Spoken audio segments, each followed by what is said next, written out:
अस्सलाम वालेकुम friends, welcome back to Top Smarties. Drama serial Kalank की आने वाली एपिसोड में हम देखेंगे कि दानियाल सब कुछ सुन के आता है शीना से और आते ही कॉल कर देता है सरफराज के ऑफिस और कहता है अगर सरफराज यहाँ जॉब करता रहा तो इन फ्यूचर आपसे कोई भी कॉन्ट्रैक्ट साइन नहीं करूँगा। सरफराज के तो बुरे दिन आज से ही शुरू हो गए। बॉस ने उसे धक्के मारकर ऑफिस से बाहर निकाल दिया और सरफराज की कोई भी बात नहीं सुनी और ये भी कहा कि मैं तुम्हें समझाता था कि ऐसी हरकतें बंद कर दो।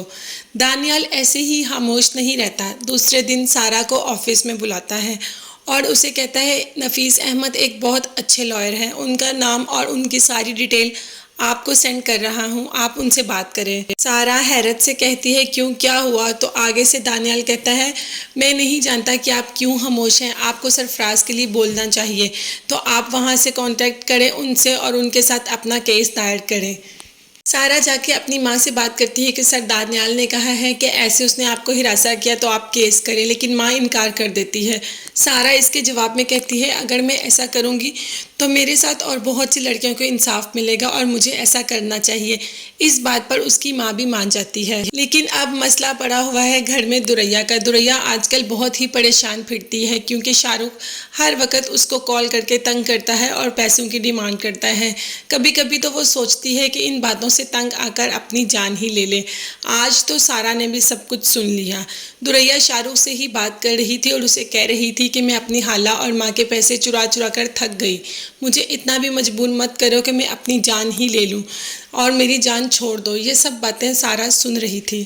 सारा ज़रूर दुरैया की हेल्प करेगी क्योंकि दुरैया मरने की धमकी भी उसको दे रही थी और सारा अब ज़रूर हेल्प करेगी क्योंकि उसे पता चल गया कि हिरासा करने वालों के खिलाफ भी अदालत मौजूद है, तो वो ज़रूर दुरैया की मदद करेगी और दुरैया को इस फंसे हुए जाल से वही निकालेगी। दानियाल बाहर बुलाता है सारा को, बहुत ज़्यादा खुश है आज और उसे अपने दिल की बात आज वो कह ही देगा।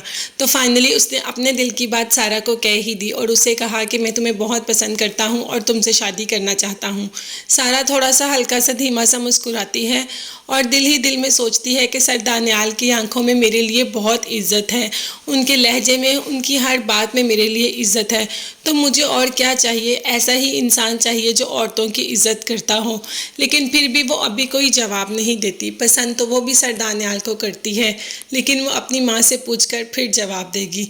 फिलहाल वो स्माइल करके मुस्कुरा के अपने कैबिन में आ जाती है और वहीं पे मुस्कुराती और दानियाल के बारे में सोचती है। अब तो सरफराज को अपनी जान के ही लाले पड़ के जॉब से निकाला तो सीधा शीना को बुलाया और उससे कहा कि प्लीज़ तुम मेरे साथ कुछ करो, यानी कि फिर दोनों मिलकर चाल चलेंगे सारा के खिलाफ।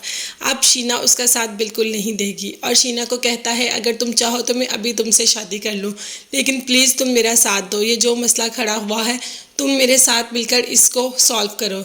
शीना उसकी बातों पर कोई यकीन नहीं करेगी। फाइनली सरफराज को तो उसके किए की सज़ा मिल ही जाएगी। तो आगे क्या होगा देखने के लिए मेरे चैनल को ज़रूर सब्सक्राइब कीजिएगा। अपना बहुत ज़्यादा ख्याल रखिएगा और मुझे दुआ में याद रखिएगा। अल्लाह हाफिज़, बाय बाय, टेक केयर।